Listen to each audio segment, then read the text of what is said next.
Hello, I'm going to be showing you how to add an iris blur in Photoshop. First thing you're going to have to do is find the image you're going to want to add the iris blur. And then after you chose the image, duplicate the image. By doing so, on how to do it, you right click it and then you go all the way up until you find duplicate layer. And then you can just press OK. Or another way you can do that is press Control J.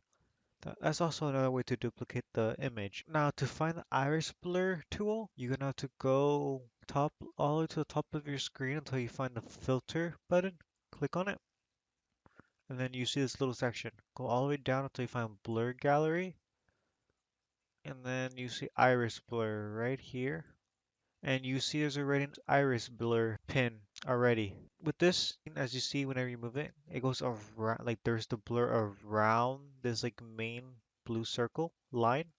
That's and inside of it, that's the main area where it won't be focused on the blur and everything around. It's gonna be blurred. You see these four little dots between right here. Between them, you see these four little dots right here. This will help you like feather the image.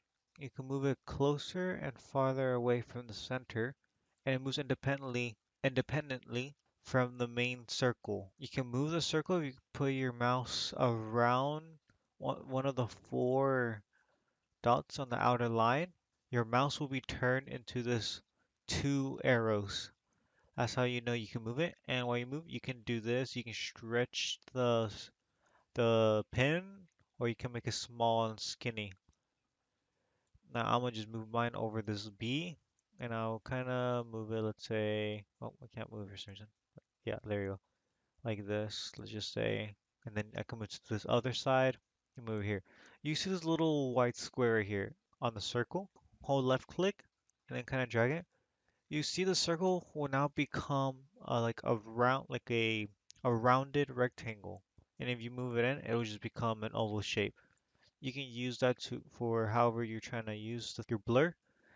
And if you go to the main little center dot right here, you see this little circle around it. You see this white like this almost half circle, and the rest is just like see-through. This is your blur meter. As you see, if you fill up the circle more all the way, it become more blurred. If you make it go the other way, lessen it, it becomes less blurred. That can help you however you want to blur, or another way instead of if you don't want to do that, you can go to the blur tool on the right section of the screen. I see right here, the blur section. You see blur right here, and then you see this bar, and the white arrow right here. Just click and drag it. I see it does the same thing as you did right here with the circle. This time it's just right here. But this one's right here and probably just more simple to use instead of just this one right here. Now let's say I want to make it, I guess 10. Let's say I want to move the shape. And I said these four little dots, they move the same as C. And this also helps you the focus section and how much, like the feathering of the image. What I mean by that is if I go all the way around, you can't really see much because of the line. So I would just press OK for this example. If you press OK, you see how it's a very sharp line from the blurred and the like in the non-blur section. That's why whenever you make the four dots all the way into outer circle. And let's say you press OK as you saw me do on the top screen, or you got out of it. If you want to go back to it, go to your layers panel, find the image that you added the blur on.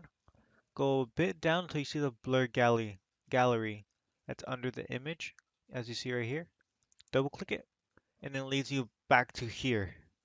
So now you can just edit again. Now this time I'll show you whenever it's more in the center instead of on the circle. Press OK. As you see, it's much more feathered. As you see right here, it's like smooth.